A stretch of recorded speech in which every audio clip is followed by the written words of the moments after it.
welcome everybody to this episode of Strong Perspective Podcast. I'm one of your hosts, Keith Armstrong, along with Uncle Spoke and Damon Armstrong. we are the communication podcast. You know what I mean? Every podcast communicates, but what we do, we try to nurture a transactional communication.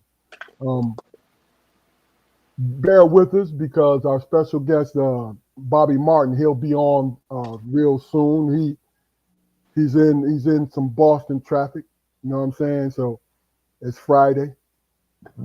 So we're gonna give him, we got to give the brother a little bit of latitude. You know what I'm saying? Yeah, he get grace. Yes, sir. Yes, sir. You know what I mean? You know, good people get good grace. You know what I'm saying? Definitely appreciate him taking the time out of his busy Friday. Oh yeah. Just to give y'all a little bit of background, I'm going to repeat the same thing once he comes on. But I met this young man. Let me see, Bobby. Maybe 2 years behind me, but I met him at the University of Pittsburgh. He was also a fellow basketball alumni. You know, very good, a basketball standout. He was with a good crew: Brian Shorter, Sean Miller, Jason Matthews, and some other great guys. You know what I'm saying? I remember that crew. Yeah, keeping up the Pitt tradition. You know what I mean? But also Bobby is from, and I want him to confirm this, but he's from Atlantic City. You know what I mean? And really and truly, when I first met him, because I was living in Pittsburgh at the time, when I first met him, I saw the energy of the man. You know, me in person, in my whole life, I've always had this energy meter of people. You feel what I'm saying? Whether or not they live up to the energy, I've always been able to detect it. So looking forward to him coming on, and we'll cover all these little bases when he comes. Jaquari, how was your day today, brother? My day was it was restful, man. You know, we had a little snow coming down here in the area I live in, and it activated one of our out of office days, for the weather or whatever. So I sat around and napped and watched Japan anime all day. Mm-hmm. He said Japan or May. That's my man. But do you know that? Fun fact that the majority of anime that we watch is from Korea. Okay, all right. I can understand the consistency behind it. Damon, Always been that guy. Look, I just threw some little. What was the name of the game? What was the name of the game? It was the craze. Man. Trivial Pursuit or something? Trivial Pursuit. I threw some Trivial Pursuit on them, Damon. How was your day today, brother? My day was good, man. I made sure that I enjoyed the people that was in my presence, man. And it turned out great, man. You know what I'm saying? Gave me perspective on life and all that stuff. I had a beautiful day today. Glad to hear that. I myself is also, when I'm able to salvage a smile, and I'm being real about this, man, because understanding the upbringing that we guys had, and I'm talking about, you can put the word struggle, but really and truly it's challenges that the three of us faced every day with our parents. Challenges. That's what it is because we're here. So that's a challenge. You get through it as a challenge. So being the age that I am, gratitude, when I can find something, because that's what I do with my sons. I'm like, look, replace the things you can replace that's negative. Replace it with something that's good. You know what I'm saying? Replace it, man. And like I said, folks who's joining us, Bobby Martin is going to be on directly, so be patient with us. He's going to be here, especially my Pitt fan. You know what I mean? The folks that went to school with him, that know of him and all these things, he's going to be here. But yeah, man, understanding that it's easy to complain. It's very easy to complain. You know So what I'm saying? you've been knowing him about 32 years then, bro. Yeah, I met him in, let me see. Easy 2 or 3 years after. I'm gonna let him confirm it once he come on. 2 or 3 years after I graduated. You know what I'm saying? As a matter of fact, it's probably 3 because Charles, he played with Charles and Demetrius and Jerome. They were freshmen. Him and Well, they Darrell, same age as me. Sean Miller. You know what I mean? They were freshmen. So, you know, not trying to do the math because, you know, sometimes even though I can do the 2 plus 2 is 4. Sometimes I Yeah, don't. them cats, me's my age, was my age. Yeah, yeah, yeah. Yeah, so God rest his soul. You know what I mean? You know, he and I tried to be impactful for all the little youngins that we knew. You know what I'm saying? Just with GP. You know, trying to be good people. You know what I mean? Not saying I didn't get it, but can I be honest with you? And I want you guys to give me your opinion about this. All 3 of us went to college, right? So we're all kind of grouped in together, even though you're 8 years younger than me, Jaquan. Does it seem to you, the folks that was in college, does it seem to you they were pretty self-serving and selfish? Now, it might just be me. That's why I'm asking you a question. You know what I'm saying? Because my people, it was a privilege to go to college, right? So I think it sparked. Now I'm not talking about the athletes, but you know, some athletes are included in that. But it kind of sparked. I used to detect a little bit of elitism. You know what I'm saying? And I'm not saying that's a bad thing. I'm just saying, did you guys detect that, or is it just me? And from my experience, man, you know, as you guys know, I was an older student or whatever, so all of the angst of being away from home and on your own for the first time and all that stuff, I've been well past that. But I did notice it. I mean, you know, the people I was around, you know, in my department or whatever, you know, they were young, they were kids. So you know, they hadn't at that point in time even began to develop themselves. Yeah. So I found myself in a position to, you know, to be given a lot of grace. Okay. You know, Damon, what about yourself? well, you had to, bro. Just to follow up what you said, Corey, you had to have that mindset, man, because when you see people, when you go through a situation and you see people beginning this situation and whatever struggles come with it, your first inclination is that okay, you're gonna learn. You know what I'm saying? Especially if you had a wrong attitude. And that is the thing I think that people didn't really pay attention to. That old school cat that was like, hey man, you don't have to be so aggressive, man. You can achieve your goal. You can be about who you are, but it doesn't have to be against anybody. You know what I'm saying? Don't throw me up in the mix and say, well, I'm gonna do better, I'm gonna do different and better than him. You don't even have to mention it. Okay, You know what I'm saying? This, hold on, Damon. I like that, but I want to know your experience first. What do you feel? Do you that disagree was with? my experience. Well, elaborate on it for me.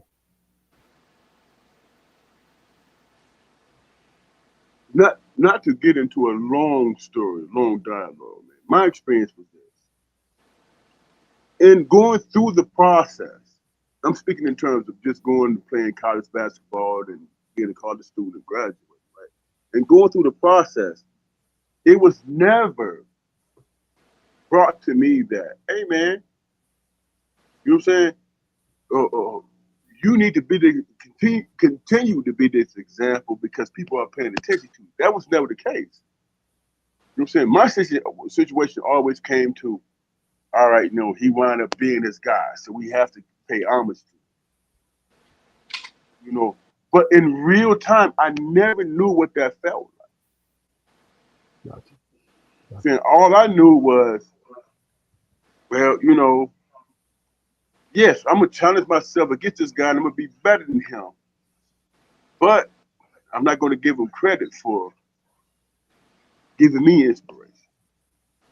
Gotcha. I got you. You see what I'm saying? So I well, don't even know what that felt. I at the time I didn't know what that felt like in real time. I knew you was gonna be different, man. But yeah, you know, see, you know, Damon is one of the most introspective guys. He look at things from different angles and stuff like that. So I knew I was looking forward to both you guys' answers to this. But it's good answer, Damon. What's up, Mr. Martin? Yeah. What's going on, gentlemen? What's going on? How you doing, brother? How you doing, brother? Hey, I'm good, man. I'm good. How y'all doing?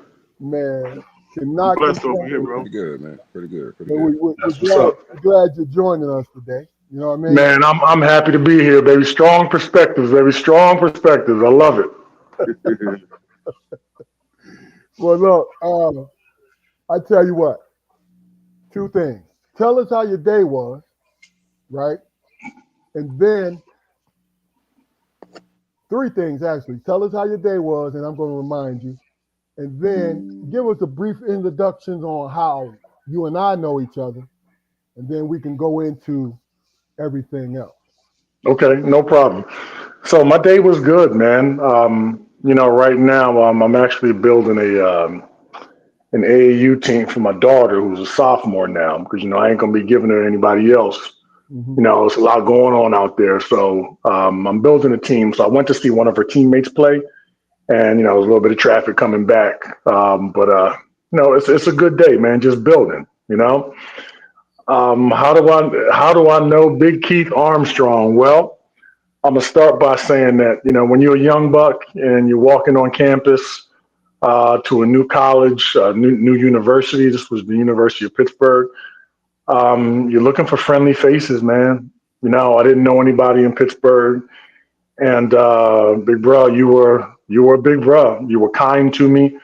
You know, to a 17-year-old kid walking up in there not knowing nothing, you know, and you know, just you know, basically taking me by the wing and talking to me, man. And I appreciated that more than anything, and I still appreciate it to this day. You know, I actually try to do the same things with the kids that you know that I have the fortunate ability to, you know, affect their lives, man. It's you know, it's important to me. You know, you need good people around you. You need good people, and especially these days. So that's how I got to know Keith. You know, off the court, on the court. You know, he was knocking me around, you know, picking me up, knocking me down again, pick me up, keep fighting, young fella, keep running. You know, you don't want to be in here right now. You know, watch yourself. It was, you know, baptism by fire. Oh yeah. I think that when I met you, see, and I was telling my brothers before you came on, I was like, listen, I'm an energy guy. And when I first met, matter of fact, I met you, Darrell, Brian. Yep. Because Brian had to sit out of here. But when I met you guys, the energy, see, me, that confirms everything. And I told Damon and Jaquari, as a matter of fact, this is my youngest brother, Uncle Spoke. That's my youngest brother, Jaquari Armstrong. Welcome, brother. Welcome. And that's Damon Armstrong. This is Bobby Martin, man. Hey, look, like I said, I told these guys, I said, look, this I remember it, brother. A great individual. You know what I'm saying? And just your energy. I've always been an energy guy. You know what I'm saying? So if I got some negative energy, it's not that I'm going to be negative towards you. No, what I would do is not have a lot of interaction. You know what I'm saying? Mm-hmm. Mm-hmm. But the thing about it was, you know, your class, that was a great class.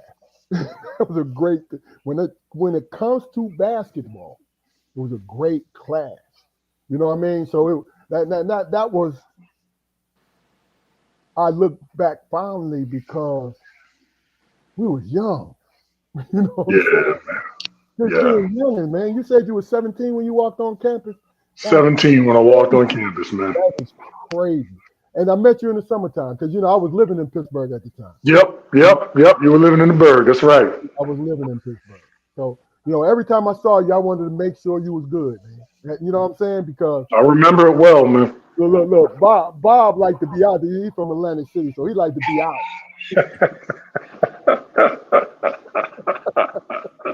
You know what I mean? Because look, our mutual friend, Demetrius Gore, that was my best friend. Yeah, man.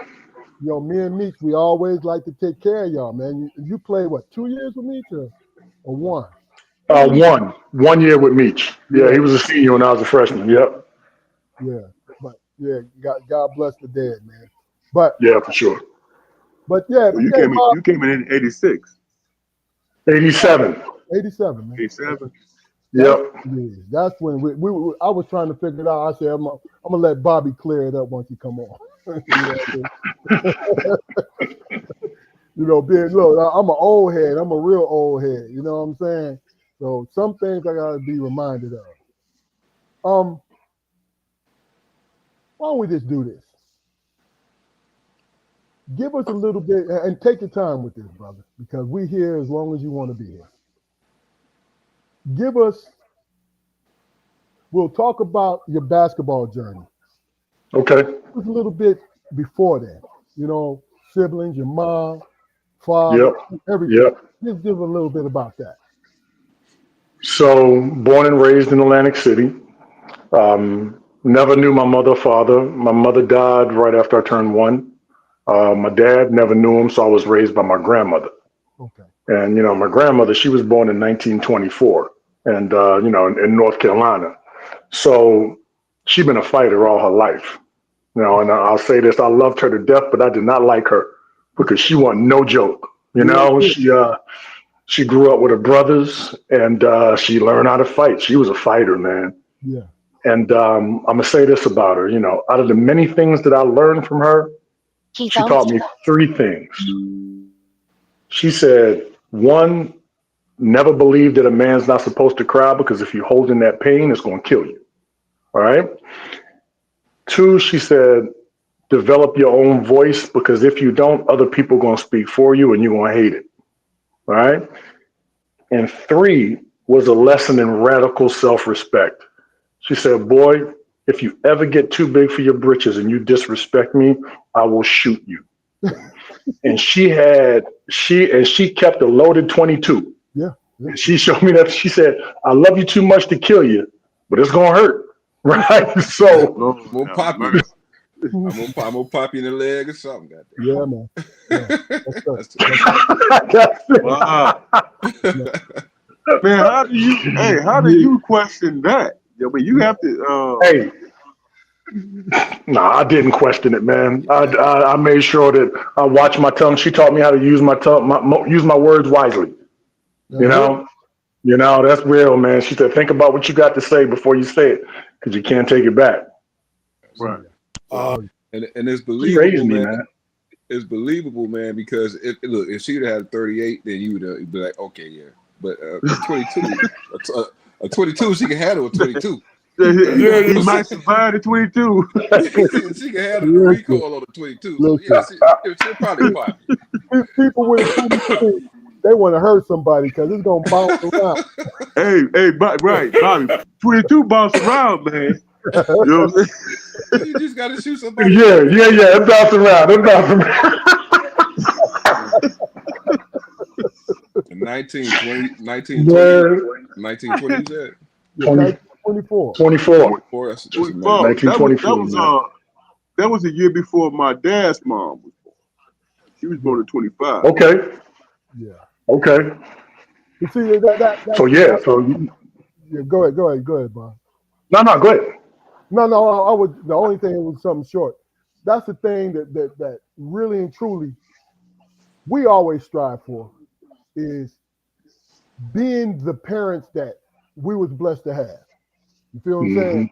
As far as looking at the world in a certain way and carrying yourself a certain way. That's just really that's what I wanted to say. Yeah, but go ahead and finish, brother. We with you. No, so this was Atlantic City, so She said, I'll kill you before I let the streets take you. So she made sure that when I was young, she surrounded me with books, man. I mean, this was, so I was in the Atlantic City Children's Theater. We was doing plays like Jesus Christ Superstar, all the stuff like that. I was Jesus. So I know that whole thing, man. I still remember it to this day. And, it was Maya Angelou, it was Paul Laurence Dunbar, Langston Hughes, James Baldwin. She just kept me immersed in that type of stuff. So I was a nerd, right? I didn't even think about basketball. You know how they say you can't walk and chew gum at the same time. Well, that was me, Yeah. right? And I didn't care about basketball. It was drama class. So finally, I went out for my grade school team, got cut. Didn't like the feeling, didn't know what it was. I just didn't like it. Ended up making a team, blah, blah, blah, all that stuff, and fell in love with the game, and, it's almost like you try to tell the kids today, you're not doing it for any external validation, man. You got to do this because you love it. It's the grind that we love. We all athletes. We love that grind, right? We weren't even thinking about getting nothing out of it. Let's just go ball. Yeah. So that's the way I grew up. And, when I was growing up, I mean, Keith, you probably played. Yeah, you played against Willie Glass. Oh, yeah, I did. Guys like that, Willie Glass, Walter Berry, all them guys from St. John. So those are the guys we looked up to. And, Willie, especially because he was from Atlantic City. Yeah. So, I mean, that was my childhood, man. I mean, I ended up doing very well in high school, got the McDonald's thing, McDonald's All-American. That was a lot of fun. I'm still disappointed to this day that I didn't get to travel because all we had to do was go to Philly. I thought I was going to go to Texas or something. I'm going across the bridge, 30 minutes across the bridge. I'm like, I ain't going nowhere, and, from there, just to Pitt. And, like I say, I was born and raised in Atlantic City, but I grew up in Pittsburgh. When I got there, man, it was no joke. I didn't see many bodies like Keith. Right? I ain't see, none of them, man. And, Charlie and Jerome, and, it was a good time, man. I really had some good brothers looking out for me, man. It was really, really good. So that's basically my childhood, man. Yeah, that's wild, man. So you mentioned how you encourage, your players and everything to, to ball from a place of wanting to be better at the game.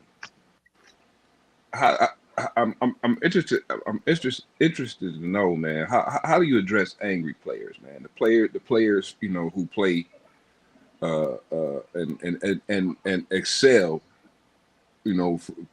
from rage and lack of having stuff. How do you get them past that? Because that fire can't burn forever. No. So what I do is I've got more of a I ask them to take a philosophical look at it, right? Because with all that energy, you got to put it somewhere. So you allow them to have that, but then you challenge their mindsets. Yo, if you think, this is what I do to my, even my kids, even my son, I was doing it to him. Yo, if you're going to go off every time, you're going to play this angry, then what happens when you calm down?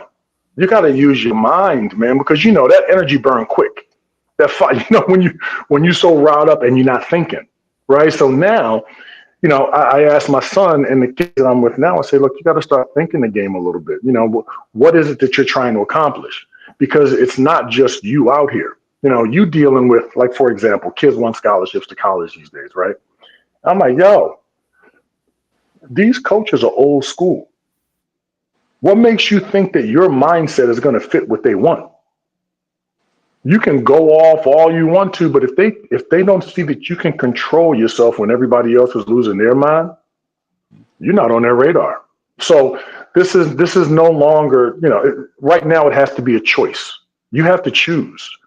You don't have to choose the right way, but you can't avoid the consequences. So right now it's on you. I'm not here to babysit you. Right? You got to choose. I'm going to treat you like a young man or a young woman. right? This is what it is, right? And you're going to go through this all your life. It's not just basketball. This is life. We got to control, we athletes. I remember, because we big and strong, I try to meet, no matter how angry I might have been, you try to meet people with a smile because you got to give them a chance because they're scared anyway, right? They feel intimidated, right? So you got to meet them with a smile just so you give them a chance to get to know you. And it doesn't feel good all the time, but I'm not doing things because it feels good. We don't grow when we feel good, right? So I try to lead by example. Hey, Bob, because we kind of jumping a little ahead. So let us know what took you to this point. Oh no, let's just do this. Talk about your college career and experience, college experience, and then talk about the professional experience, and then go into what took you to the point that I'm not sure if you explained that while I was gone. If it is, I apologize. Mm-hmm. But no problem. All right, so college, that was the. I guess I would. That's the bed of roses that you get to land on every day, right? You can make a mistake and you can come back from it. The coach tell you, nah, it's okay, it's okay. I came in with Jason, Darrell, Brian, and Sean. We still talk to this day. I keep in touch with Jason. Sean, I haven't seen in a little bit, but I see Dap every time we go to. I'll go to Pittsburgh. We all make sure we keep in touch, man. Charlie, I haven't talked to in a bit either, but we do keep in touch. He'll give a call. He'll bless me with a call once in a while. I'll see him walking around. You both, yeah. Go ahead. Yeah, and Pittsburgh, man. Like I said, that's where I grew up. My favorite person, I'm not going to say favorite, but one of my favorite people in Pittsburgh was Jack Giles. I don't know if you remember Jack. Yeah, yes, sir. Okay, Jackie Giles. That was my man. And he was the cat that was, he was Mr. Knowledge, right? He would always talk to us because we were his freshmen.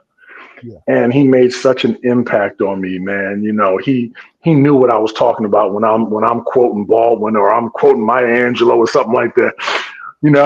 And Jack was real smooth and cool. I remember one specific time when I knew he was on our side, man. We was all sitting in study hall. And Charlie was in there. And, Charlie's the man. This Mr. Olympia, he getting, doing everything. He the man, Mr. All-American.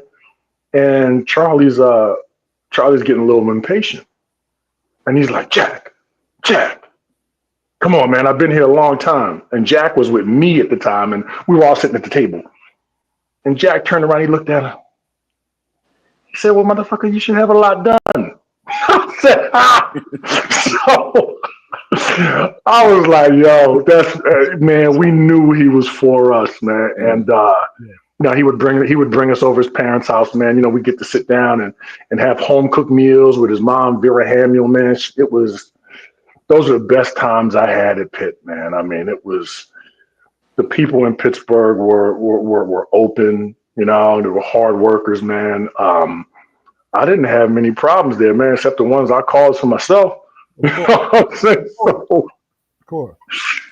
It was, I think finally back on them days, man, I have nothing but good things to say about those people in that city. They embraced me. College ball was awesome. It was the Big East. We were trying to continue a legacy. We didn't win as much as we wanted to, but, that comes with growth. I think that what we did do is we grew, right? We grew through the tough times. And like they say, you're only happy when you're growing. Didn't feel too good, a lot of times, but, we had Coach Evans and, I was thinking about Coach Evans and I was telling my daughter this, man. And I said, and I told my son this too. Like, when I was young, I didn't understand him. I'm not saying that he was the best communicator, right? No, actually, you know what? Let me take that back. He could communicate. What we didn't do was connect. Yeah. There's a difference between the two, right? He wasn't a connect. We didn't feel as though he was a connector. And it could have been we had young minds, We didn't, the way he would talk to us, and my grandmother, she ain't screaming, cursing me. She was quiet fury. You know what I'm saying? You get that look. You thought, yo, I better chill. Let me get myself together. And the college rah, and always, we just talked about this, playing angry. I couldn't play angry, man. I'd never played angry in my life. I played. See, I couldn't control it, because then I stopped thinking. I'm just, like, and now I'm burning out. I'm like, yo, I'm tired. Yeah. I tell you, just to interrupt you for a little bit. I heard you that before I had to go take care of some business. I'm gonna tell you, I played angry. My brothers know that I did. I played angry. So when you met me a year prior, I was burnt out. I burned myself out. So when you saw me, I still could play at a higher level, but the thing about it was the spark, the energy, the reason, because I relied on the anger to look, listen, me. During the game, I hated everybody I played against. Hated everybody I played against. Not in pickup, because I was a little bit more, I had better home training. But when it was on the college court, they were my enemy. You know what I'm saying? And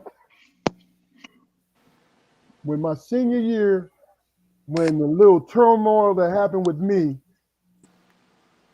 it made me look at what I was doing. So I'm not going to belabor this, but it made me look at what I was doing. And my senior year, I decided, you know what? I'm going to enjoy playing this game for the first time. You know what I mean?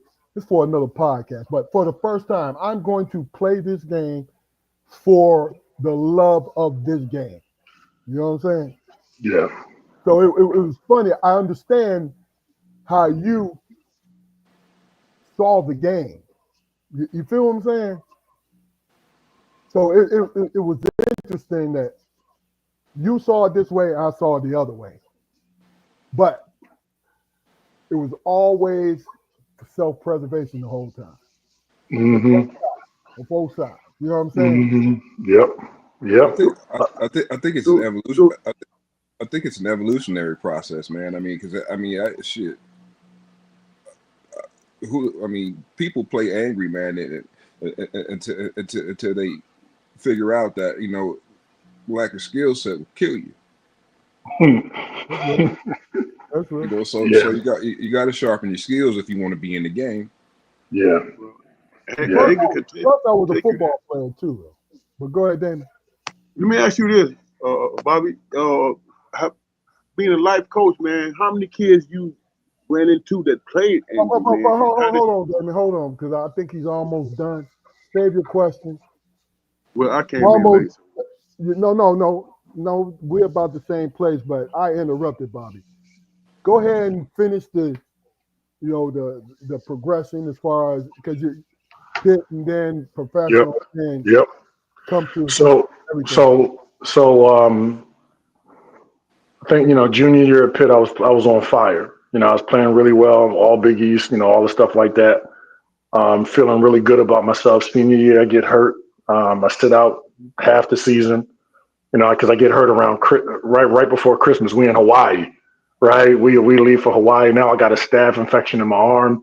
They're talking about cutting my arm off when I get back to Pittsburgh.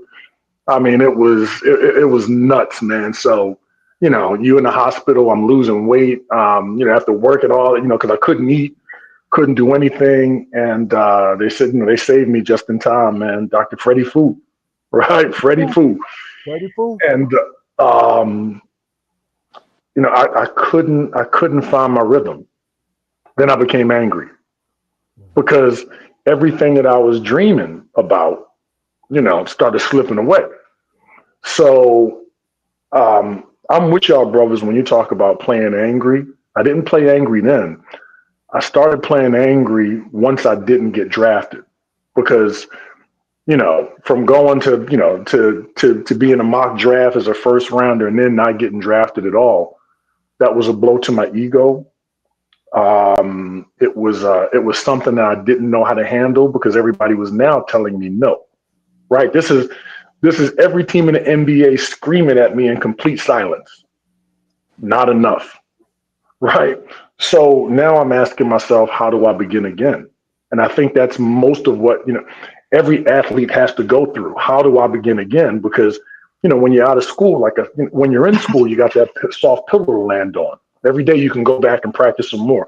But when you're trying to get paid for it, man, that's a different beast. Now I'm in the CBA. I get drafted in the CBA, right? And I'm looking at dudes that I don't play. I'm playing with guys that I've watched on television. I'm like, yo, he's good. Like Jarvis Bass Knight and, all these guys.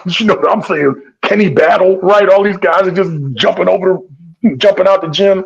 Yeah. And, I'm like, yo, these guys are good. And they are struggling just like me. And this is the CBA. Mm-hmm. So this is like a revolving door. You just fighting. And want nobody there to hold my hand. Want nobody to say, Bobby, it was going to be okay. Because I'm going to tell you right now, it ain't going to be okay. I had to learn some lessons quickly, man. I didn't do it. Inexperience, right? What they say when you got to fight a monster, you better become a monster. Because that's the only way you're going to be. So I had to learn how to play angry then, right? I remember specifically my coach, he kept, you can get cut at any time. Dudes was getting cut at halftime and playing on the other team. And for real, that's how it was. And everybody trying to get out. Even the coaches are trying to get out. They want to get called up to the NBA. So, we're sitting there and he put me in, and I'm saying this because I was one of them. He put me in with the scrubs, right? And I'm figuring I'm a rookie. I don't know the pro game, right? And I'm like, look, man, stop putting me in with rookies and put me in with some veterans so I can make some mistakes because I knew the veterans were going to have my back. Yeah. And man, he did that. And, I played well. I played really well. And from there, it just took off, man. It just took off. And like I said, everybody's trying to get out of the CBA. So now I do well enough to get a job in Spain, right? France. I do well enough to get a job in France. So now I'm going to France and they cut me at Christmas. So all that money I thought I was going to make, man, they sent me home so fast at Christmas. Not my dumb ass. I bought my girl over there because I'm like, yo, we're going to make a lot of money. So she over there with me now. Now all of a sudden, man, dude, man, you talk about dejected. I was hurt. That's an experience right there. Man, they bonsoir, bonjour, and I'm like, man, au revoir. Right? It was like goodbye. I'm looking, let me tell you how bad it was. There was a guy named Adrian Caldwell, vet, good dude, played with the Houston Rockets. Mm-hmm. So he was playing back there with Dream and them. With Larry Smith, like Mr. Mean and all these guys like that, right? Adrian was on that team. And I'm in practice in France, and he come walking in the door. I'm like, yo, what you doing here, man? He was like, man, I came to replace you. I'm like, what? So, yeah, man. So now I got to play him. And, we had some interaction before, but now this was real. Yeah. Right? This was real, man. And he hit me with everything veteran. Yeah. So, they sent me home. I had to go back to the CBA with my tail between my legs. Right? Because, when I got the offer, I'm like, I'm out of here. I ain't never coming back here. Never. Right? Don't never say never. Right? So now I'm back there and I got to fight my way through it again. I end up doing it. Then I get a job in Spain. And from the lessons that I learned there, I had a very, very long career in Spain. So this was 12 years in Spain. Did some really nice things. They actually voted me one of the best rebounders to ever play in the country. So, I got a chance to go from the bottom team to the top team. So I'm playing with Real Madrid for 2 years. And, that's another experience because now, you on a different team, I'm no longer the man. I got to find a way to fit in because everybody's the man, right? So just a lot of lessons, man, a lot of lessons. But I was fortunate, man. Again, at every point in my life, even though I never knew my father, I had great mentors. Men who would talk to me straight up, look, that's not how you get it done. They would challenge me, man. They would challenge my thought process every time they got a chance because they knew that I was coming. Jack used to say it's hard to see the picture when you're in the frame. That's real. That's real. So, and I'm always in the picture. So, but there was always people there to hold me down, man, and talk to me. Nah, young buck, you can't do it that way. Even guys that I didn't think respected me, they would talk to me when they saw me flying too high. Mm-hmm. So again, I was fortunate. Oh yeah. Okay. He answered my question then that I had. So I'm glad. That's the thing about it is that you talk about rebounding. Look, everybody who don't know Bobby got the rebounding shoulders. So he got the shoulders. Look, to be a rebounder, because I got them too, right? But a little bit of muscle in it. But to be a rebounder, when you go up, you got to create space. Yeah. Grab that ball. And Bobby was always a great rebounder. Always a great rebounder. So let's just do this because, like I said, I want you to shout out your grandma because I should have did that in the first place. And then shout out to children. You know what I mean? And are you married now? I am, man. I'm remarried, man. Oh my gosh, I got a story about that, boy. But yeah, so I'm remarried. No, look. Shout them out first, and then talk to us. What we do is we learned this early. We want to make sure our guests acknowledge those folks. You feel right? Me? Right. So my grandmother, rest her soul. She passed away long ago. This is 2008, I believe. When did I start playing? 2008. Jesus. So it's been a long time, but she still lives. She still lives through me. Yeah. My son, right now, he graduated from Rice University. Grandma's name. I mean, you want to get Madeline Martin. Madeline Martin. Okay. Madeline Martin, man. Madeline Martin. Rest in peace. Yes, sir. Rest in peace. And rest in power, because she was a powerful woman. She was no joke. Yeah, with that 22. Yeah, man. That was a hell of a message, wasn't it? Dude, that was a hell of a message, man. She ain't never had to worry about me, boy. I was sneaking around. She wasn't going to find out if I was doing anything. And it was hard back then because, everybody in the neighborhood looking at you. Hey, ain't you Madeline's child? Right? So, you gotta watch. You gotta watch your P's and Q's. And my son, Robert Martin Jr. He's in the Navy. He's the poor guy stationed in Hawaii. He's in naval intelligence. So he graduated from Rice University down in Texas. He earned a scholarship down there. Super proud of him. He graduated during COVID year, so he didn't have a chance to continue because he shut the world down. Yeah. But he enlisted, man. And I'm like, what?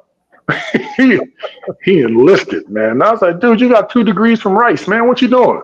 Yeah. He was like, yo, I missed. What did he tell me? He missed the regiment, right? Because everything was regimented for him, and I was like, yo, well, go for it then, because regiment and camaraderie, man. Yes, man. That's what he was missing, man. And that's not me, right? That was him, and I was like, yo, what they say? They come through us. They're not us. And he, he's doing great for himself, man. Doing great for himself. That's a hell of a damn phrase right there, man. You need to coin that, bro. Real talk. Let me tell you. Here's a fun fact. That's meaningful. Real talk. 2011 to 12, I'm in a palestra. Robert Morris University is playing against University of Penn, right? And I'm sitting in the crowd and all this, and I just so happened to look down, and I see Mr. Bobby Martin. I was like, "Holy, I'm climbing over seats and shit." You remember that? Yes, sir. And he introduced me to his son, which I felt my son was playing. But yeah, my son Keith was playing. But yeah, man, that's crazy. That's crazy. Yeah, that's crazy. Yeah, but when I was proud of the fact that was good to see, basically what I'm saying. That's why I even brought it up. But go ahead and finish, bro. I cut you off, but look, you got your daughter. You have your wife. So I got two daughters, man. Two daughters. Oh man, come on, man, shout them out. Dude, man. So I got Amanda. Amanda is 15. She's actually at practice right now. Doing wonderfully, man. She finished with a 3.8 last year. Her freshman year, finished with a 3.8. She couldn't play. She tore her labrum in her shoulder, so that really knocked her back some. But man, she got it in her, man. She went to camp this summer. She went to BU's camp, man. She got a scholarship offer out of that, man. That's what's That up. girl, bro, she ain't no joke. She's 6'2", and she's 6'2", 204. She coming at you. Oh, okay. You can stand in the way if you want to. And she's 15, and she loved the game. She loves the game, man. She want to sit down and watch her practices, man. Videos. So we sitting down watching the videos, and and I got to remember that she ain't but 15. I'm like, she better than I was at 15, so I don't need to say nothing. And my other daughter, Vanessa, man, who's she's about 5'10" right now, 13. Reminds me of my grandmother so much, man. Reminds me of my grandmother, and she is also a wonderful student. She's starting to love the game a little bit, and I want my kids to be kids. You ain't gotta love the game right now. You'll figure that out later. When you do, I'll be here. Right? If you don't, you don't. But she plays. I'm actually coaching her 7th grade team this year, so which is a lot of fun. So we get a chance to spend some time together. Because I never coached my son. I did train him, but I wouldn't coach him.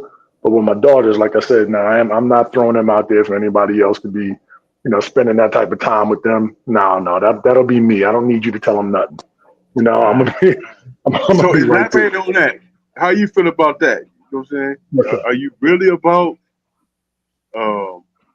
You can't give your kids to nobody, man. We all understand.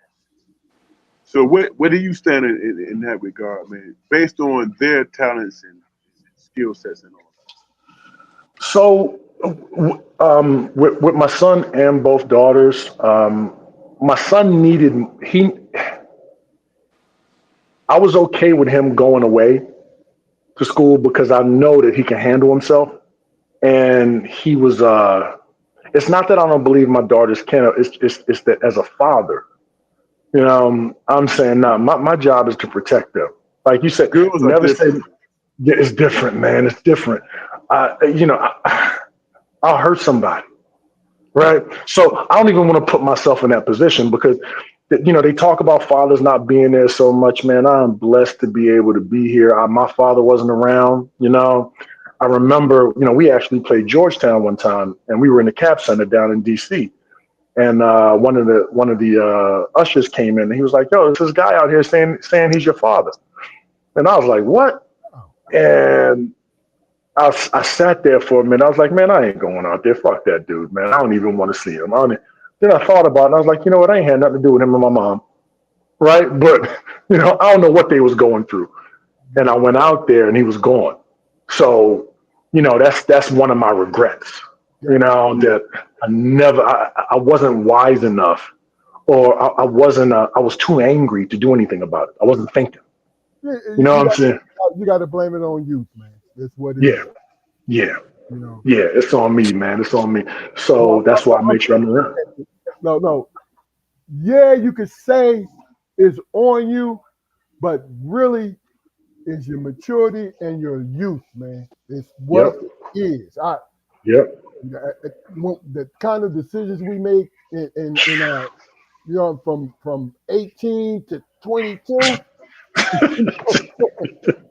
But go ahead and finish, Bob. If in that situation, I'm gonna take your word for it, man, because that's your life, bro. Yeah. Yes, sir. Yeah. So I'm gonna be there. I'm gonna be there till I can't be there. Yes, sir. And that's my job as a father, man. I have to. That's my obligation, and I accept it gladly. Yeah. So your babies, man, keep you involved, man, with what you do for a living, also, man. So how do you balance the two, man? I hadn't thought about balancing it. I know balance is necessary, but with them, it's easy, man. I mean, because Yeah. we talk. We talk. Not that she ain't gonna be going through stuff. I mean, she's 15. I know some boys gonna be coming around pretty soon, and I'm gonna have to calm myself down, right? And not embarrass her, and maybe she may get embarrassed. I don't know. I don't know, man. I can't tell you how I'm gonna react to that because I know, right? You sitting there like, dude, I know who you are. At that age, you ain't gonna be jumping up and down on her, man, or disrespecting her. Don't make me hurt you. Yeah, yeah. Right, It's so it's kind of You like know, Damien Ja'Quari, a girl dads too. So I yeah, oh, got you you. really? got it in consideration. Oh, okay. I need to talk to Damien then. Yeah, I need to talk to you. But you know what? Hey, bro, I'm gonna be honest with you, man. You come to that conclusion, but every situation is different.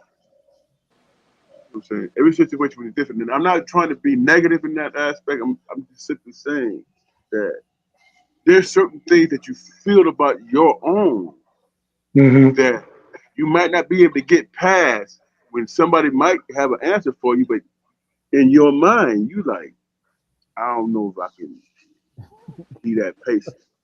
Yeah, yeah. Word. I can see that. I can see that. I don't know. I don't know if I can be, but you have to trust them, and all that coincides with how you raise them. Right. So yeah, I mean, you just said it all. That's exactly what I got to do, and it's a day by day process, man. I'd be crazy to sit here and think that I got every answer. I don't have most of them, man. I know what I've been through. I don't know what they're going through. Yeah, So I That's honest. chill, I wait, I pay attention, and if I see a warning sign, then I'm gonna holler a little bit, put a bug in the ear, and she's gonna have to make her own decisions. I mean, I think about that all the time. I mean, if I try to regulate what she's doing, now all of a sudden I'm pushing her away even further. yeah, Right? She's got to see a man who's calm, who understands how to act when he's supposed to go into action when he has to, and be able to chill, when he don't have to. And that's what I'm working on right now. no I'm doubt, working on. I'm a work in progress, man. no doubt. I'm gonna tell you a crazy thing. I was talking to my barber last week, right? Both my sons, me and my wife, both our sons are 15 years apart, right?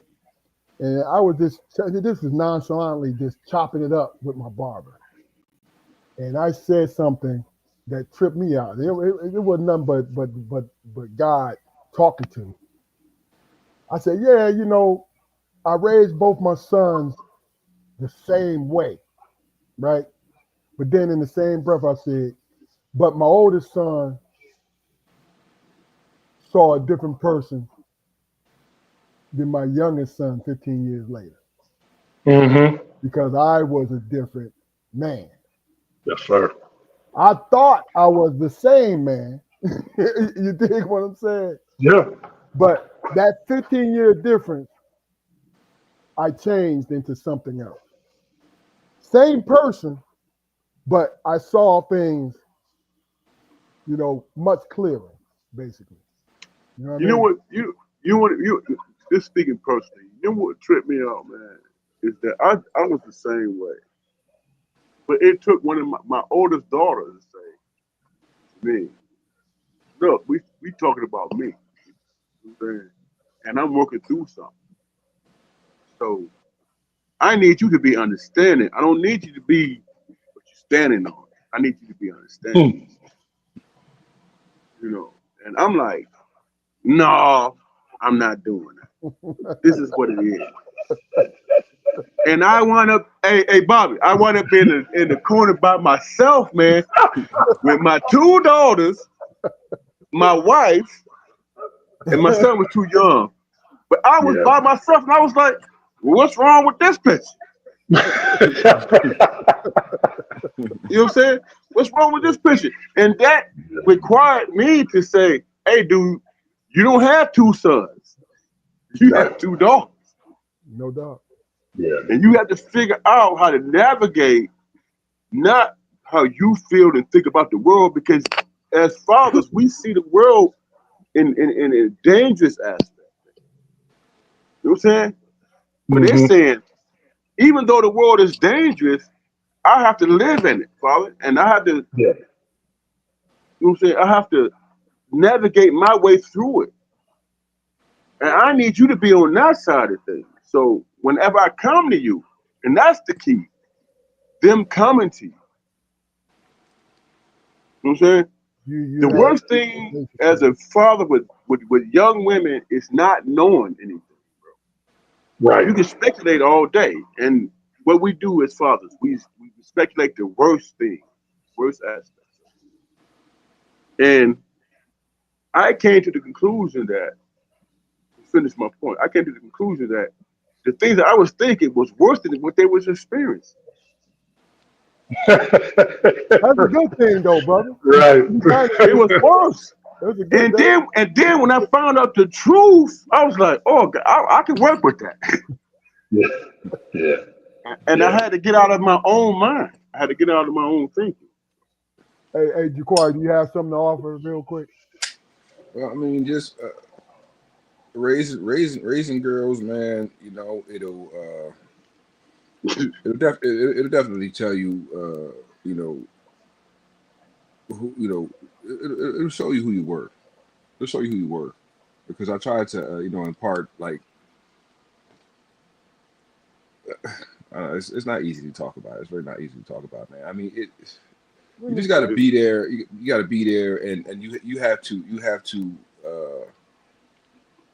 almost increase your understanding to superhuman heights or whatever. You know, you got to have difficult conversations. Mm-hmm. You got to initiate difficult conversations, because in doing so, you know, she will feel more comfortable coming to you, you know, with that. Okay. But you got to understand, if she don't come to you, you know, for a specific thing, there's a reason. There's a reason, and if you try to browbeat that reason out of her, it's going to create distance. But hey, bro, you know what they call that? Premeditated. You said premeditated. He got a little chuckle out Premeditated. I got to keep my daddy out of jail. Let me. Well, I mean, it's you know, as Bobby said, man, they come from us. You know, what was it? They come through us, not from us. That's real. Right. They're not us. You know, we want to give them an opportunity to develop, you know, a positive, rational personality, and they can't do that when they're coddled by their fathers. Right. But that's your job, though, isn't it? I don't have any daughters, but isn't that your job? But I mean, to a point where Not you to coddle. provide. I'm talking about just providing safety, a feeling of safety and comfort. Right. I want to know what Bobby thinks about that. I mean, what's your But yeah, go ahead and answer that.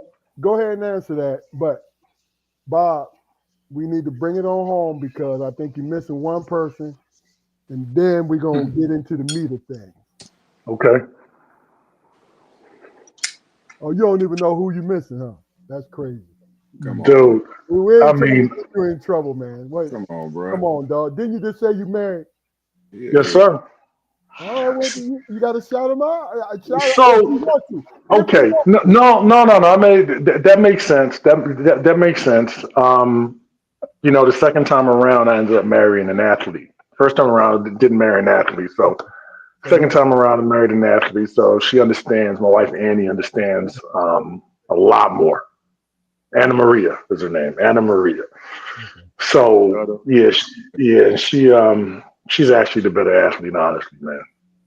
When I see my daughter, I see her, because she played professional handball in Europe. Okay. And dude, I told her, you know, it's like the small ball, you know, where you throw and it looked like water polo. But I was like, if you ever throw a rock at me, I'm leaving. Right? And I mean, she got that type of arm too. Yo, no joke, man. No joke. Yeah, man. You need to limit the reasons, bro. Exactly. I try not to give her none, man. Try not to give her none. Y'all get into the scrimmage, you say, Put that down now. Put it down. Put it down. Put it down. This ain't no conversation no more. You put it down. Yeah. No, but she I'm gonna say she allows me to be me. I got She allows me to get through whatever I got to get through and come back around. You That's know what I'm rare, saying? brother. That's Yeah. rare. No matter how That's much they love you, that's rare. yes, it is, man. It is, and she keep it real with our kids too. She keep it real, man. She ain't no joke. I mean, they got to come to me to try to calm things down a little bit. And I'm like, see, you know, I'm your last line of defense, right? So y'all better chill, But that's what you So that's what you do in a house full of women, though, bro. yeah, it really You, is. you mediate. Yeah, well Yeah, said. yeah, Well yeah, said. I don't envy y'all at all, man. But go ahead. Go ahead. Go ahead and finish it. So once you're done, Bob, just go into what you're doing now and why did you go into what you're doing now? Okay, so I said a little bit back that at every point in my life, I've had mentors who have been able to guide me. All right. I like to say that they never told me what to see. They just showed me where to look. And I think that's the job of a mentor, right? Because you got to let the kids figure out for themselves. And I was failing as a professional, failing. And when you put your whole life into it, man, I couldn't figure out why I wasn't getting that chance. Yeah. And when he helped me, I would say the biggest thing he did was he helped me look in the mirror. It wasn't about anybody else. It was about me. It was about me delving into those parts of myself that I didn't like, those parts of myself that weren't conducive to me being successful. Yeah. Right. So now we sitting, and while he was wonderful trainer, his name is Wayne Albert, Jewish guy, man, short, bald Jewish guy, man. Man, I'm telling you, would never think he looked like Peter Vesey, Okay. right? And he was always trying to talk to me when I was in the pro camps and stuff like that. You in Salt Lake City and all these other places, playing in the NBA Summer League. And I just couldn't get over the hump. And he was trying to talk to me for 2 years, man. And I was like, nah, this guy don't know nothing about this. So I'm judging a book by the cover. Man, I'm in Charlotte and in vet camp. And it come down to two people, me and LaRon Ellis, who went to Syracuse. Yeah. And I'm killing the whole camp. And I'm like, yo, I'm with Lonzo, because I know Lonzo and, LJ, we played the McDonald's game together, right? I got Dale Curry on my side. And man, the last day of practice, LaRon was kicking my ass. I couldn't figure it out. Mm-hmm. I'm like, what is he doing? Yo, what is he doing? Nah, man, he ain't gonna make that. Oh, damn, he hit it. So now he's killing me. And I'm looking bad. So needless to say, after practice, we're back in the hotel and I'm getting on the elevator and LaRon opens up and LaRon is with Wayne. And I said, ain't this a bitch? Oh, I gotta have that. So I'm talking to LaRon about him and LaRon was like, yo, he the real deal. He the real deal, man. And it's Stevie Thompson. I mean, all these guys, Wayne's working with these guys. And he's like, yo, I'm in Boston, which is why I'm in Boston right now. This just became home because in the off seasons, I would come here to train. Yeah.